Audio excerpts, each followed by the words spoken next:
asesmen dulu peserta didik kita menggunakan dua cara, dengan menggunakan metode asesmen kognitif dan non kognitif. Ya, kita tahu gaya belajarnya, kemudian kalau kognitifnya kita tahu kemampuan belajarnya sampai mana. Nah, sejauh itu yang harus kita lakukan sebagai guru, baik itu guru BK maupun guru mapel.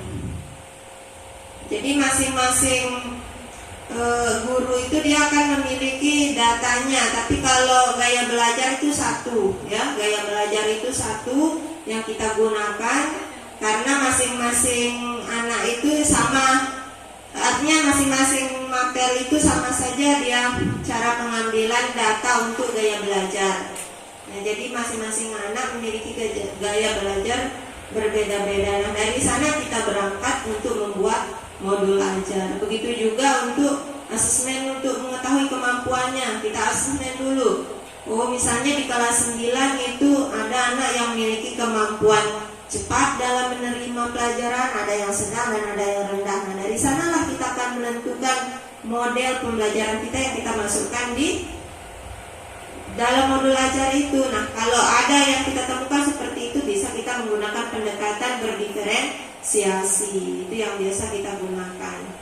Bisa nggak kita tidak berdiferensiasi? Bisa, tapi kalau kita menemukan ada yang masalah seperti yang saya katakan tadi, perbedaan kemampuan peserta didik kita dalam menerima pembelajaran, ya kita gunakan saja berdiferensiasi, karena itu cara kita untuk menyelesaikan permasalahan yang ada di kelas. Nah, mungkin ada yang bertanya, bagaimana sih bentuk modul ajar yang sama nggak modul ajar yang berdiferensiasi dengan yang biasa-biasa? Ya beda ya, beda modul ajar yang berdiferensiasi dengan yang tidak berdiferensiasi.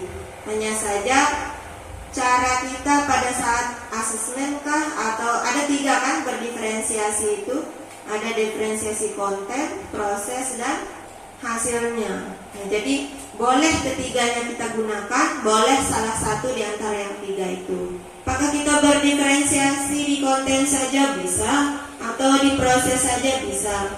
Jadi ada kekeliruan juga kemarin, berdiferensiasinya itu dibeda-bedakan peserta didik kita. Ada yang memiliki kemampuan sedang, tinggi, sama rendah. Nah, jadi itu keliru ya. Jangan kita pisah anak kita ini. Jadi kelompoknya itu dia buat heterogen. Dia buat satu kelompok itu satu jenis pengetahuannya atau kemampuannya. Jangan kita buat kelompoknya heterogen. Jadi dalam satu kelompok itu ada anak yang memiliki kemampuan tinggi atau cepat dalam memahami pembelajaran, ada yang sedang dan ada yang rendah. Nah, kita jadiin satu kelompok di sana supaya bisa teman yang memiliki kemampuan tinggi itu jadi tutor sebaya bagi yang memiliki kemampuan kurang. Nah, jadi jangan dibuat dia heterogen dan homogen. Nah, jangan dibuat kelompoknya itu homogen, tapi buat kelompok heterogen di sana supaya ada tutor sebaya di antara mereka. Jadi pembelajarannya kooperatif, jadi tidak monoton, dan pembelajaran akan lebih menyenangkan karena ada tutor sebaya yang akan sebagai pembimbingnya atau yang akan mengajarkan temannya. Kemudian, apakah sama cara kita menghadapi anak yang memiliki kemampuan yang berbeda-beda? Ya, beda-beda.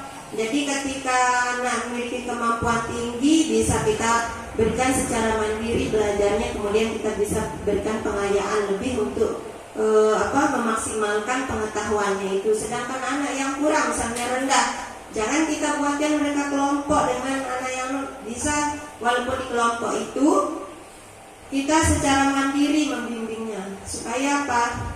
Supaya dia bimbingannya kayak khusus lah gitu. Kayak dia itu karena dia tidak bisa mandiri, dia tidak bisa menerima pembelajaran seperti teman yang lain. Nah, kita harus membimbingnya lebih dari teman